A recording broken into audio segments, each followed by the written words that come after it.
आज हम एक बहुत ही दिलचस्प सवाल का जवाब ढूंढेंगे। ऐसा क्यों होता है कि जब हमारा मन बेचैन होता है तो थोड़ी सी फिजिकल एक्टिविटी जैसे कि बस टहलना भी हमें तुरंत शांत कर देता है। इसके पीछे एक गहरा विज्ञान छिपा है। आइए इसे समझते हैं। अक्सर ऐसा होता है ना कि जब हम बस खाली बैठे होते हैं तो एक छोटी सी परेशानी भी दिमाग में घूम घूम कर बहुत बड़ी लगने लगती है। एक जरा सी बात और वो मन में एक बड़ा तूफान खड़ा कर देती है। तो सवाल यही उठता है कि आखिर ऐसा होता क्यों है? क्यों खाली बैठे मन में राई का पहाड़ बन जाता है? इसका जवाब किसी बाहरी चीज में नहीं, बल्कि हमारे अपने शरीर और दिमाग के काम करने के तरीके में ही छिपा हुआ है। चलिए इस पहेली को सुलझाने के लिए सबसे पहले समझते हैं हमारे शरीर के अंदर का केमिकल गेम। जी हाँ, जब हम फिजिकली एक्टिव होते हैं तो हमारे अंदर कुछ बहुत ही शक्तिशाली हार्मोनल बदलाव होते हैं।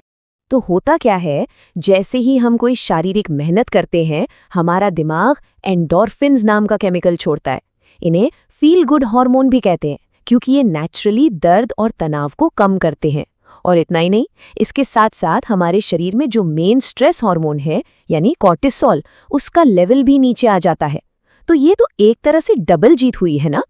अब बात सिर्फ केमिकल्स की नहीं है, इसके पीछे एक और बहुत गहरी वजह है जो हमारे हजारों साल पुराने इतिहास से जुड़ी है, यानी हमारे दिमाग का वो प्राचीन कोड और उसकी लड़ो या भागो वाली प्रतिक्रिया। देखिए, हमारा शरीर असल में शारीरिक खतरों से निपटने के लिए बना था। सोचिए, जैसे किसी जंगली जानवर से अपनी जान बचाना। लेकिन आज के जमाने में हमारे खतरे शारीरिक नहीं बल्कि मानसिक हैं।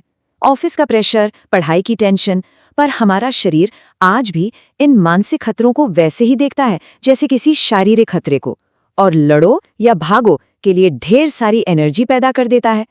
अब जब हम उस एनर्जी को कहीं यूज नहीं करते तो वो हमारे अंदर ही फंस जाती है, और यही फंसी हुई एनर्जी बेचैनी और चिंता बनकर हमें परेशान करती है। तो हमने शरीर और दिमाग के पुराने कोड की बात की। अब आते हैं तीसरी और सबसे प्रैक्टिकल चीज पर, यानी ध्यान भटकाने की जबरदस्त शक्ति जो हमें फिजिकल मूवमेंट से मिलती है। कभी महसूस किया है कि कैसे एक ही नेगेटिव बात दिमाग में बार बार एक लूप में घूमती रहती है? बस इसी को साइकोलॉजी की भाषा में रूमिनेशन कहते हैं, और शारीरिक गतिविधि इस मानसिक चक्कर को तोड़ने का सबसे अच्छा तरीका है। तो फिजिकल एक्टिविटी करती क्या है? वो इस लूप को तोड़ देती है। कैसे? बहुत ही सिंपल तरीके से।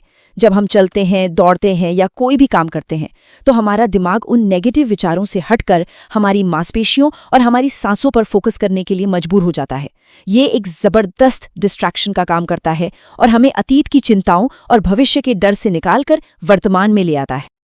तो ये तो हुई थ्योरी की बात, पर असल में इसका असर कितना होता है?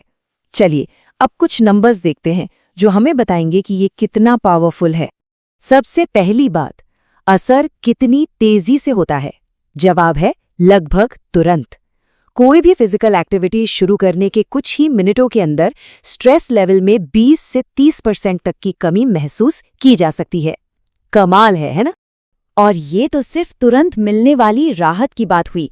अगर लंबे समय की बात करें तो आंकड़े और भी जबरदस्त हैं। जो लोग रेगुलरली फिजिकली एक्टिव रहते हैं उनमें चिंता और डिप्रेशन के लक्षण उन लोगों के मुकाबले 40 से 60% तक कम पाए जाते हैं जो ज्यादातर बैठे रहते हैं। और बात यहीं खत्म नहीं होती, एक कमाल का बोनस भी है।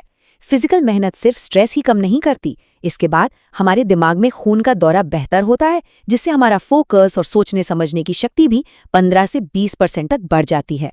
यानी ये सिर्फ मन को ही नहीं बल्कि दिमाग को भी तेज बनाती है। तो अब इन सारी बातों को एक साथ जोड़कर देखते हैं और वापस अपने पहले सवाल पर आते हैं कि आखिर होता क्या है।